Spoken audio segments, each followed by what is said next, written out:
La Chine et les États-Unis, premiers émetteurs mondiaux de gaz à effet de serre, ont annoncé mercredi à la COP26 un accord surprise, relançant les espoirs à 2 jours de la fin de cette conférence cruciale sur le climat. Le Premier ministre britannique Boris Johnson, hôte de la conférence de Glasgow, venait à peine de lancer un appel à une impulsion forte dans les discussions, assurant qu'il n'y aurait pas d'excuses pour échouer, lorsque Pékin et Washington ont annoncé une déclaration conjointe sur le renforcement de l'action climatique.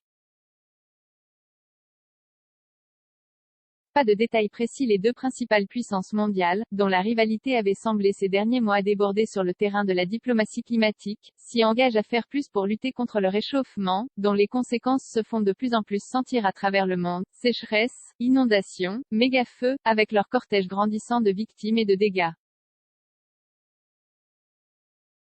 Elle s'engage, sans détails très précis, à prendre des mesures renforcées pour relever les ambitions pendant les années 2020, réaffirmant leur attachement aux objectifs de l'accord de Paris, un réchauffement limité, bien en deçà, de 2 degrés Celsius par rapport à l'ère pré-industrielle, et si possible à 1,5 degré Celsius.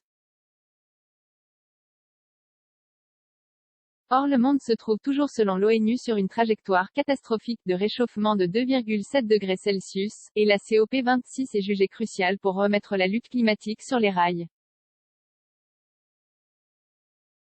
Un pas important. Pékin et Washington s'engagent aussi à œuvrer à Glasgow pour une issue ambitieuse, équilibrée et inclusive sur l'atténuation, baisse des émissions, l'adaptation et le soutien financier aux pays pauvres.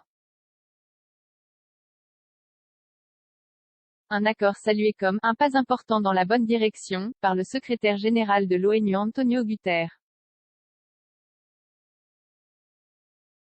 Au-delà de la COP, c'est important pour le monde, a de son côté déclaré à l'AFP le vice-président de la Commission européenne Frans Timmermans.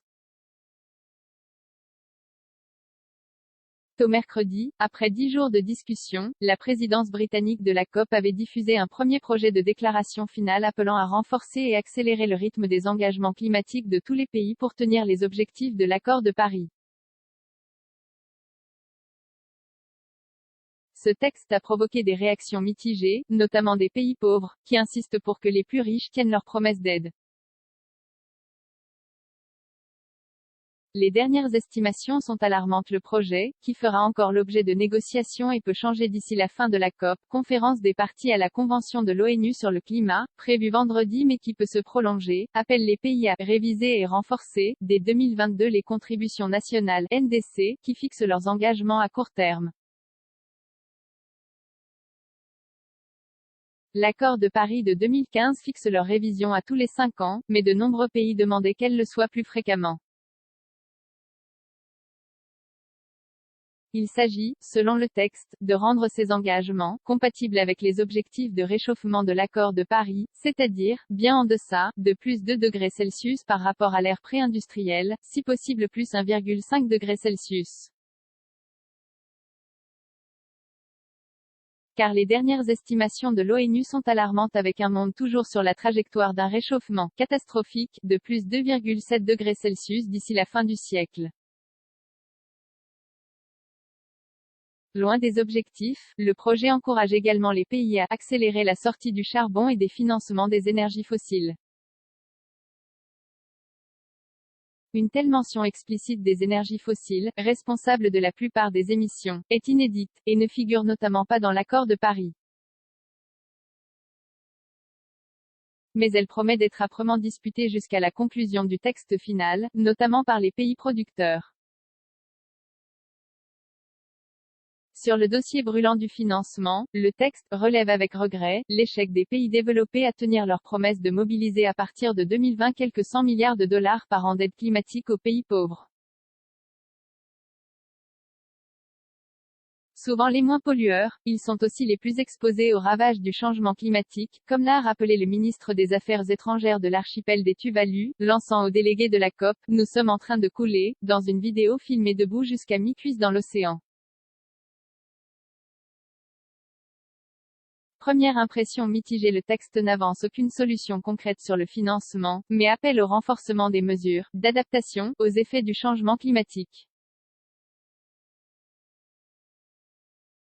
L'adaptation ne représente actuellement qu'un quart environ de cette aide, contre 75% consacrés à la réduction d'émissions.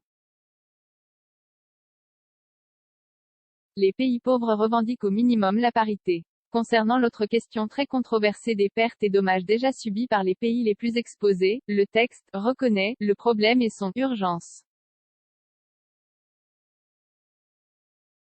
Mais là encore sans modalité concrète d'action. Les groupes de négociation des pays pauvres et émergents ont exprimé une inquiétude quasi unanime lors d'une réunion organisée pour recueillir les premières réactions au projet.